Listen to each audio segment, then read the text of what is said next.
let's talk about iPad, because we have now had our iPads for 3-ish weeks. Three? I think it's 3 weeks now. Wow, I can't believe it. Where does the time go? And we have both got the iPad Pro 13-inch. Yep. How much memory did you go for? I went for the 512 because it's a bit of a jump down in processor speed because it's the bin chip, so I have one less than you. It's not though. No, I mean it's I don't know. I don't know the difference in terms of usability. I've not tried the 1 terabyte one. Listen, it's a lovely device, and I'm very happy with it. In 99% of all aspects of it, I'm very happy with. There's one I'm not, which I'll come to later on. But no, it's a lovely device. I have an M1 Mac on my desk upstairs and an M4 iPad, so it's quite interesting to see the difference in what you can do with them. But it's great. I just realised actually, I've got I've got a flush. Did I call it a flush in poker? Right here, because I'm cheating because Carolina's desk is next to me, but I've got an M1 Pro MacBook Pro, which I haven't opened for a couple months because you remember the one that got the latte? Yeah. I'm hoping it's now just dried out. M1 Pro MacBook Pro. We've got an M2 Pro Mac Mini, then I've got an M3 MacBook Air, and an M4 iPad Pro.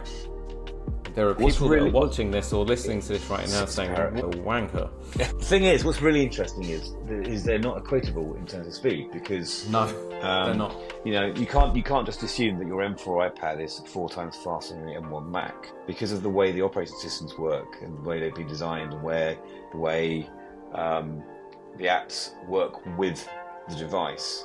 It's very hard to benchmark them against each other. And it's also what they're doing, because the M4 was put into the iPad because of the tandem OLED display. Yeah. Because part of that was it needed the extra grunt to be able to drive that display. People were hoping, weren't they? They were hoping that with the M4 processor they could actually have 2 separate screens attached to their iPad. And what they don't realise is they already have 2 separate screens. Not really. It's not kind of how it works. But yes, I mean the screen is unbelievable. And when you're watching Apple TV content, and I watched Sugar, the series with Colin Farrell, which is excellent and a real surprise actually. Better than it's shot so beautifully. It looks just so amazing. And I watched the entire series on my iPad rather than my TV because it just looks so much better. I don't have an OLED TV. I have, What was the iPad that you had before? Did you have an iPad Pro with a mini LED display? No, I had the iPad Pro 2020, the one before that. Ah, okay. So I've had quite a jump from in quality, really. I think perhaps less so for you. Yeah. But for me, I mean, it's just because it's the first OLED iPad I've had. The iPhone 10 was OLED, so this is the first OLED iPad I've had, and it's just a revelation, really. I still remember years ago when the first flat screen TVs came out and they started to tout this new technology called OLED, and they could only make these screens at sort of like tiny, sort of like Pro Max size because it was such expensive technology. And now that where we are, I mean, it's still quite expensive, but much more affordable for what you're looking for. So no, it's really good. Really, the screen is amazing. And really quick and responsive. I'm looking at the screen now, and it is stunning. I mean, I was on a ticket website earlier for our local theatre because a few famous comedians, they tend to do their work in progress material at our local theatre before they go on national tours and stuff up here in Finchley. And I think I clicked on a link for Omid Jalili, and then I turned around while it was loading to Carolina. This is only a split second because the Wi-Fi on these things is so fast. We've got a Wi-Fi 6E set up in the house, and this has got the Wi-Fi 6 router thingy built into it. You can tell we're lay people, or I am anyway. Jon's smarter than me, or more technical even, and smarter. Both. So I turned back to the screen, and they'd used a very high resolution photo of him on a black background. Yeah. And I turned back to the screen, I almost dropped my bloody iPad because I was like, oh my god, it literally looked like his face was coming out at me. It really does pop. So, sorry, Karen. No, I was going to say, I came from a mini LED iPad Pro, so really, I know a lot of reviewers online have said that they don't see that much of a jump. But, I think if you appreciate these things, you can see that there is definitely a difference. I went for Jon 512. I went for the 1TB with nano texture. There's a short on my YouTube channel which you can see from when I was in the Apple Store, and I was actually picking up because I ordered the 1TB with the glossy display, standard display. And while I was in there, I got to see the nano texture display for the first time. And after a lot of debating, I pretty much had the whole of Apple Brent Cross's in-store team around me. And because they'd not really been trained on the product yet, and we were debating it backwards and forwards, and then I decided to pay £100 more and go for nano texture. And I'm so glad that I did. I've got no regrets whatsoever. On the very rare day, because I did sit out in my garden on one sunny afternoon, a Sunday, because I know that the new iPad screen is very bright. It's got much higher nits. I think is it 1600 nits now? I have to fact check that. It will go up to 2000 nits peak brightness. So it was really good. But the issue I had was I could see the screen, but I could also see all my finger marks and smudges and reflections. Have you tried using it outside on a really bright day? So I've used it outside, not on a bright day because unfortunately the weather's been shite here in England for the last couple of weeks. But our workroom, which is where I use it the most, has got overhead lamps all over, and they're all fluorescent tubes and all that sort of stuff. And again, I did another video showing patches and inverted commas on my screen, and I do show the lamps that are ahead, so you know that I'm not making it up. The difference for me is that there's just no reflection on the screen. Just no reflection. My standard iPad display I had the M1 iPad Pro, which had mini LED, and it was embarrassing to put it in front of customers because I'd forget to clean it and it'd just be full of fingerprints. It was like COVID-19 was living on the glass. Whereas with this one, it's just, you see when it's off, it's got little smudge marks, but it's not like fingerprint city. Like, you know, I don't feel like the police wouldn't even need to lift a fingerprint off. They could just take a photograph and run it through their database and arrest me.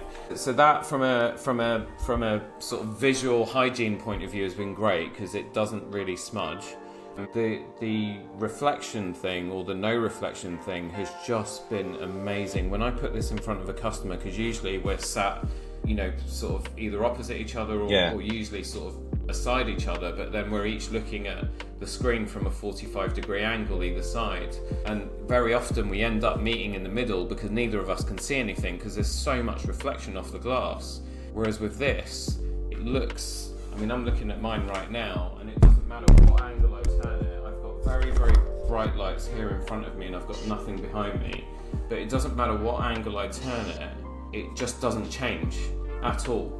It's just like a static display. How does it work in terms of cleaning? Because it comes with a cloth, doesn't it? Do you find you have to be a bit more careful in cleaning it more regularly? Because I would imagine if it's well, there must be pits in the screen, or there must be sort of a texture to the screen which could pick up dirt more than a gloss screen.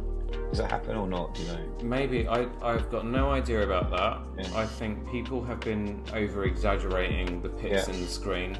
One of my viewers it's a different process, made a comment on the video. He asked about it and he said that he'd read a review or something, or a comment from someone else who said that after a day of using his iPad Pro with nano texture, that his index finger was raw. And I don't even know how that's possible, because first of all, what the hell are you doing using your finger constantly for a whole day on an iPad screen? But also, I mean, I'm running my finger down the screen now. It doesn't really feel, you know, it feels a little bit more tactile than the standard glossy display, which is literally like glass. If you run your fingernail down it, maybe it feels different to glass. Only very slightly. It's very, very slight. And does it feel like, a lot of people pay money for these screen covers that give you a more papery texture? Does it feel more papery than glass as well? So that's a bonus, surely. I used a paper-like screen protector on my previous iPad. I hated it because it kind of made the screen look a bit grey and washed out. So watching movies on it wasn't really fun. But that did make it feel more like paper. When you took that screen cover off on a standard iPad display, it feels like you're running plastic against glass. Yeah. This is weird. I don't know why. Obviously it's because of the nano texture treatment.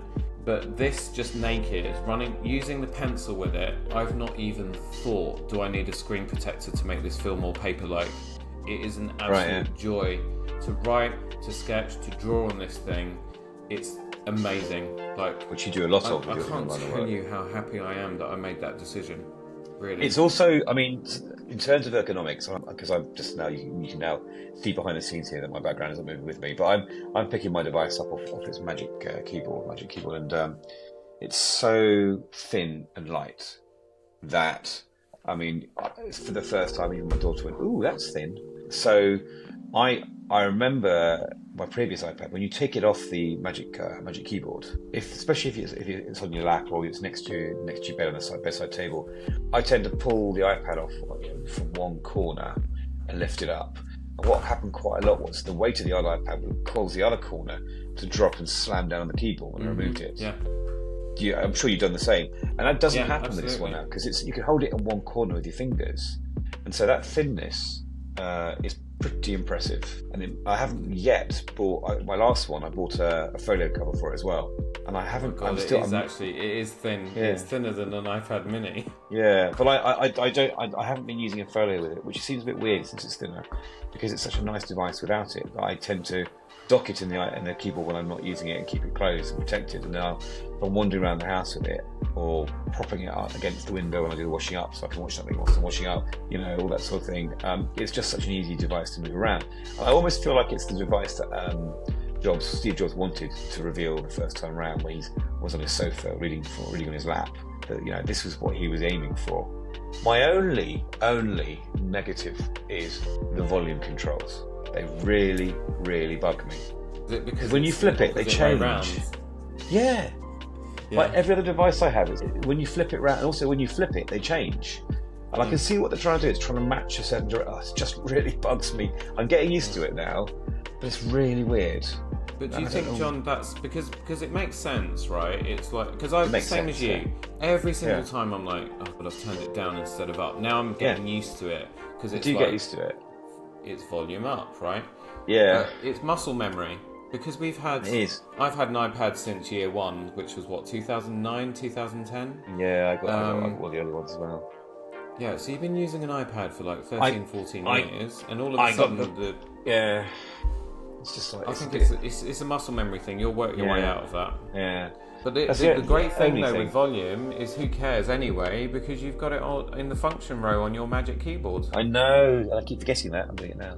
I keep forgetting that. How much did you have the Magic Keyboard with your previous iPad? Yeah. Question mark. Yeah. Okay. Yeah. How much of a difference have you found, although it's been slight changes because you now have aluminium on top rather than fabric? You now have the function row of keys. How much of a difference has that been for you? Has it been, it's all right, or has it been, oh my God, this is a game changer? I do love having instant audio controls when I'm working. I can just play my music. I can just literally quite often I'll play a large playlist that I'm shuffling. If I don't like a track, I can just tap it forward. I have sometimes accidentally locked the screen with the lock button on the far right, because it's not a button I'm used to having even on the Mac. And I like the brightness controls. There are actually hidden away in the settings. You can change the brightness of the keyboard as well, which I didn't know before. I would say, in all honesty, I love the extra controls, but I don't think I'd be that bothered if they weren't there. Does that make sense? I think I got so used to them not being there. For me, the biggest change I love is just the feel of the aluminium under your palms when you're typing. The keyboard's a much more premium feel. It's much nicer, because again, it feels a bit thinner as well. It's more laptopy because you've got less of that kind of chin underneath. The downside is, when I'm using this on my lap in bed, it tips forward much more often, because they've tried to balance out the extra lightness by pushing it back a little bit. And so I do find that as a laptop, it's not a great laptop. It's much more of a desk device, but I've got no problem with that, because I would say 99% of the time I don't use it on my lap. I do like the new hinge on it, and the way the USB-C fixes in, the way it flips around. That's quite cool. Yeah, no, it's a lovely device, and my wife's very happy that she's got my cast-offs now as well. She's got her own keyboard as well. But I'm just trying to think what the iPad sounds great as well. It's really good sound when you're playing out loud.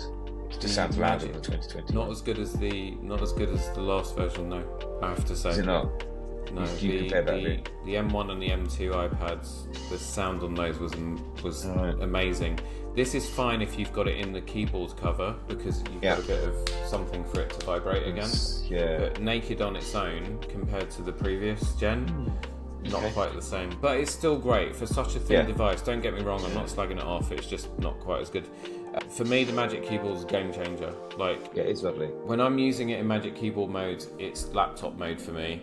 And being able to not have to keep touching the screen all the time is just brilliant. Just being able to, and also because it feels like my MacBook Air, I'm just, it's like, Which do you use more at the moment? Which do you use more, your iPad or your MacBook? Do weirdly, it's been 50-50. I just interchange between them. And I don't, I've only just started thinking about it since you said using it on your lap's a bit awkward. Yeah. So what I do, I've noticed, is that so I use it during the day, so I use it at the workroom and so on, and I take the Magic Keyboard with me, and then on what I'm doing, I might be carrying the tablet on its own, or I'll dock it if I'm doing something, whatever. When it gets home, it moves around the house with me. So at my desk, I'm using my MacBook Air. I might go to the kitchen to do food prep for dinner, and then I'll put Sky News or something and watch some television while I'm cooking at the island. And that'll be on the iPad. I couldn't do, by the way. Right. You couldn't watch Sky News, honestly, so you've got your one up in there. Yeah. Topical. Sorry. And then sometimes I'll have to carry on doing a little bit of work, but I'll want to go to the living room to be with Carolina and the dogs and so on. But then I'll put the iPad back on the desk, and I'll grab the MacBook Air, and I'll just pick up where I left off on the iPad on the MacBook Air, but I'll use the MacBook because it's easier on my lap on the sofa. And then when I've finished in there, then I come back and I put that down, and then I grab the tablet off the stand, and then I go upstairs with it. So it's really funny. Your use case is quite different to mine. Yeah, I tend to use my devices together a lot for obviously I'm moving it across, like I'm imagining I'm doing it. I tend to use my iPad a lot for continuity now because I'm sure you do the same. I have a lot of things that require two screens at once to be able to work. I'm dragging things across different spreadsheets and things, and all the standard workplace boring stuff. But it's really lovely for that. Just having that space to work in, and continuity is really good on this. And really reliable. I've just realised I can create a mega desk setup because Can you go across all three? Well, the thing with the MacBook Air is you can now do dual monitors with it, but you have to have it in clamshell mode. Yeah. So what I do is I use my MacBook Air in clamshell mode with my LG 4K monitor and my studio display. But I've just realised what I can do is I'm going to use my studio display with my MacBook Air, and then I'm going to put my iPad Pro with my LG display, and then because I can type with either hand anyway, so it doesn't matter. But then I've got like Mega Desk. It's gonna be so cool. So four screens. So Mega Desk is great. So it seems to me actually that you are the perfect candidate for a Vision Pro.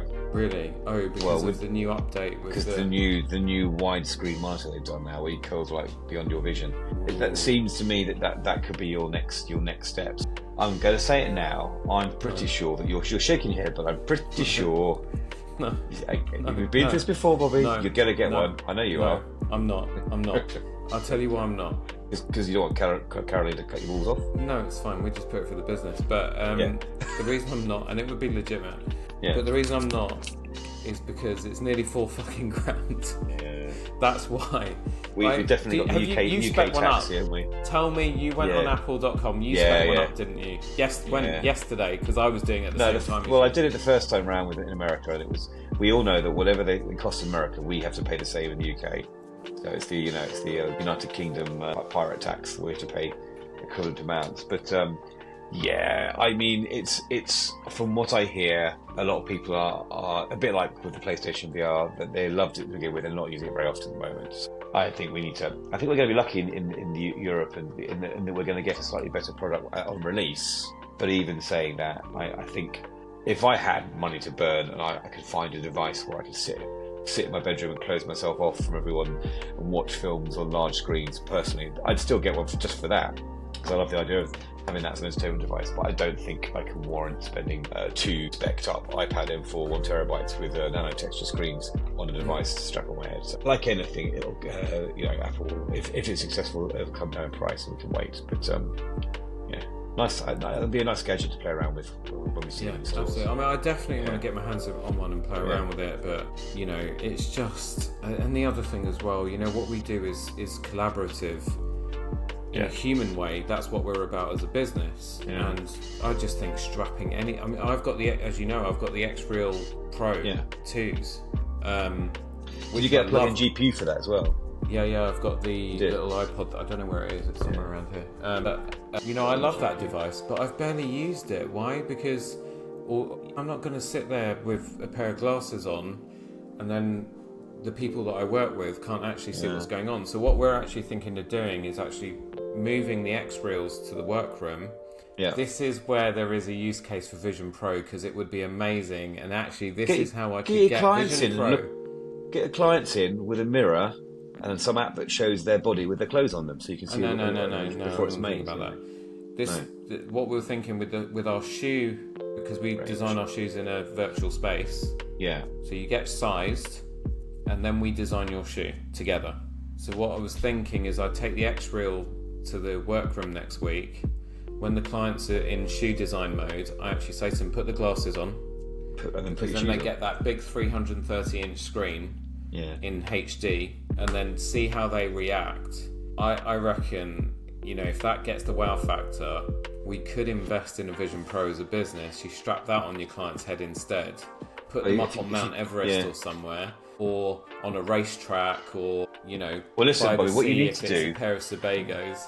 What you need to do is you need to get your iPad 4 out. You need to get into Maths Note and write yourself an equation which works out how many pairs of shoes you'd need to sell to make it worth buying a Vision Pro, and then that calculation, then you add a variable in of how soon you can buy it, and plug it all in to see what works out there using Maths Notes. There you go. 10 pairs of hand grades will do it. I've already worked it. I've already done all the calculations. I thought you might, So going back to 5 minutes ago when you said we know this is going to happen, you've just enabled me. But anyway, back to iPad. So we spent a lot of money. I mean, I spent nearly $3,000 like talking about Vision Pro, because I got iPad, keyboard, Pencil Pro. What else did I get? I got a smart folio cover, so I could just use it in that when I'm just walking around to protect it. And then I got Apple Care Plus, so it was like nearly 2,800 quid. Crazy. I walked out and I was like, oh my god, what have I just done? But honestly, within a week, I'd forgotten about it, because I'm so happy with this. This is perfect. I don't think I'm going to want to change it for a few years. Brilliant. Very happy.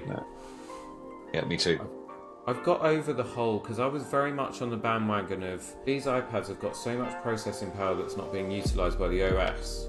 I wish they would make iPad OS more like Mac OS, but I'm now kind of changing my view on that.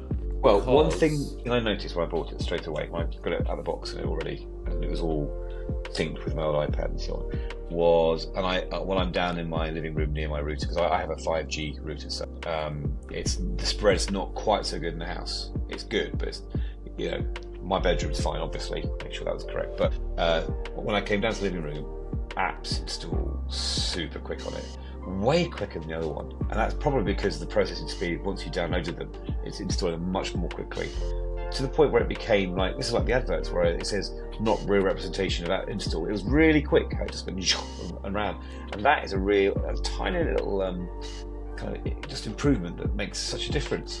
It just makes it easy.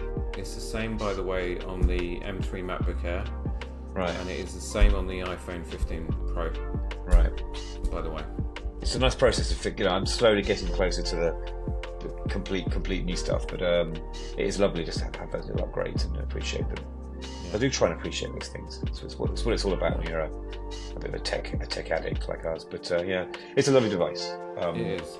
I mean, the whole thing about iPad OS, and why I've kind of come around to being a bit more reasonable about it and not wanting to turn my iPad into a MacBook, is because there are situations where the iPad. Okay, so the MacBook is amazing at doing MacBook things. The iPad is great at doing iPad things. The MacBook can't really do a lot of iPad things because you can't draw on it, you can't touch it. Yeah. but I've got the iPad for that. The iPad can do MacBook things, so it does iPad things great. It does MacBook things okay. I would and say that's fine for me. Yeah, for me, the biggest problem is the Files app.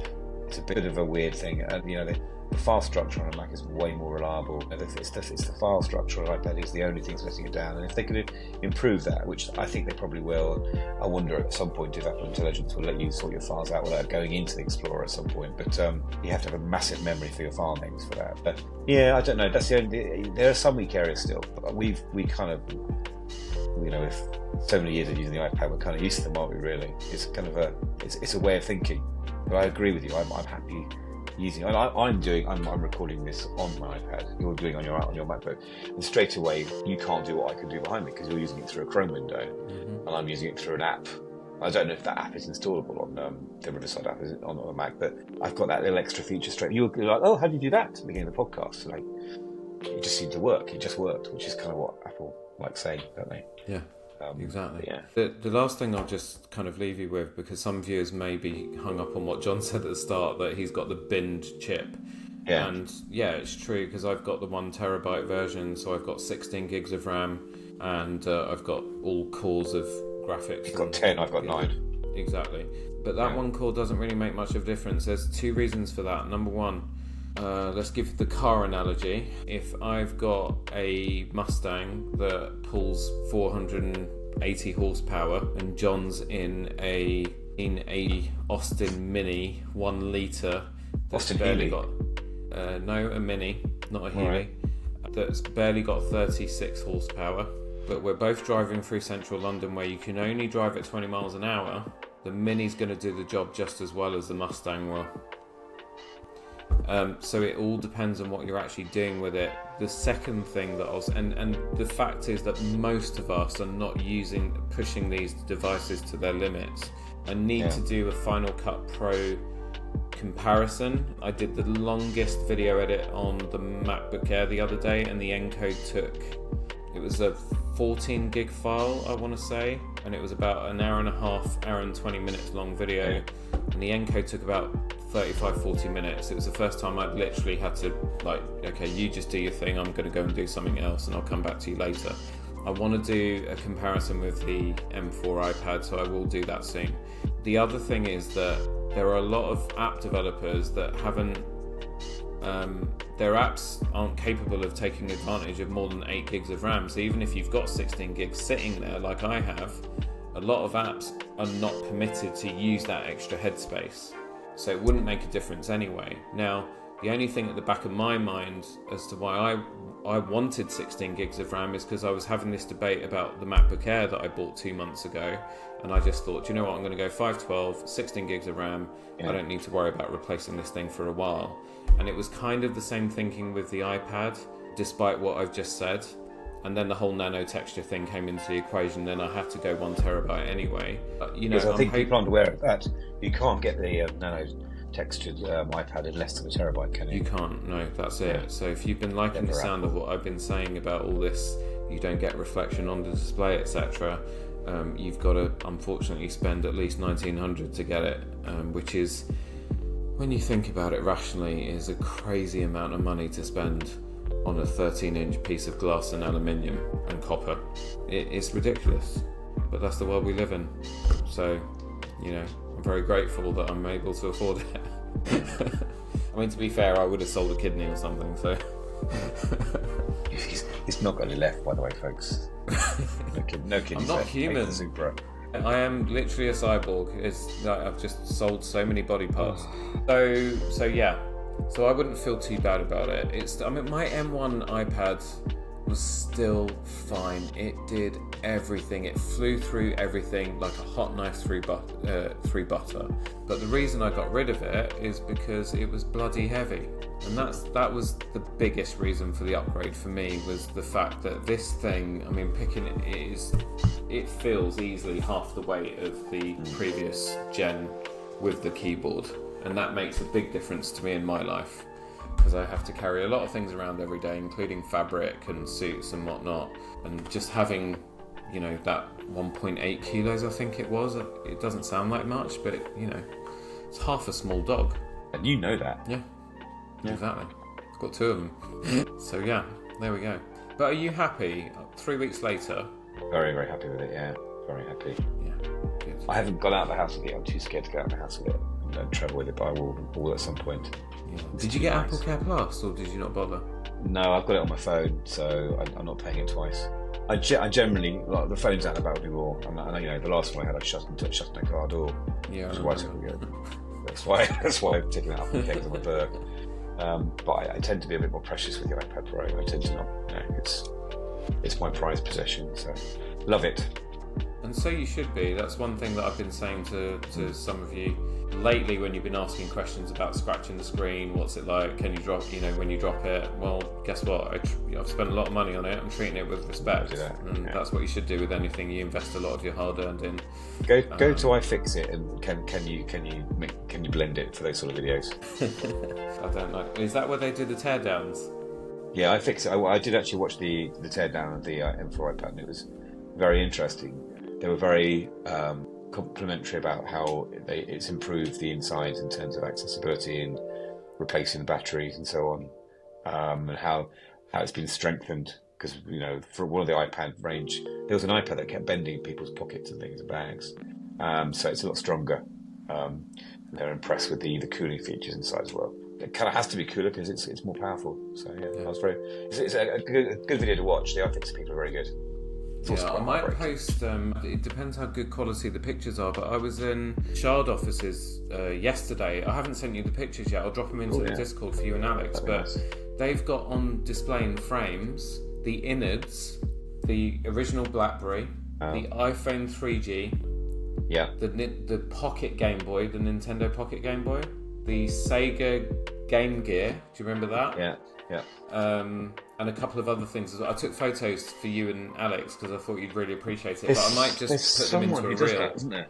There's someone who explodes all those devices. I'm sure I followed on Instagram, but I want it's the same person. No, they've got all the components in a frame behind glass, and then they've got an explanation and a description. So the iPhone 3G, I think they say it's got something like 128 megabytes of RAM. And you think where we are today? 28 megabytes. I know. Wow. Yeah. I've still got an iPhone 3G somewhere in my under my bed somewhere. I have to look it up. It might be worth a few bucks. Listen, you could auction that off and get a Vision Pro. I don't think it's worth that much. There's too many still around. Yeah, but there's people paying crazy money for older iPhones out there. Okay, I'll have to look it up. Yeah, I reckon you should. You could have a Vision Pro waiting under your bed. Who's enabling who? Who's enabling who here, Bobby? Yeah, I know, but you enabled me, but we said that we would do it together, so I've got to find a way to get you there. So get that iPhone 3G out, right? Yeah, all right. If anyone's actually watching this, tell me how much you think Jon's iPhone still 3G here, is are they? worth. Yeah, leave a comment. One person will still be here. Leave a comment. Brilliant. Right, let's leave it there. We're both knackered. It's Thursday night. We're old. No, brilliant. But iPad Pro, it's definitely a recommend if you can afford it. Yeah. And if you can't, there is an alternative. It's called the MacBook Air. I will do that video for you, lovely lot, in the next few days and get that up next week. So there we go. But for now, Jon, thank you so much. Thanks everyone for listening and watching. This has been Tailoring Talk in its transitional period as it metamorphs into whatever it's going to become. I don't even know if that's a proper word. And we will be back. Bondathon next. Ish. Awesome. Looking forward to it. Bye-bye.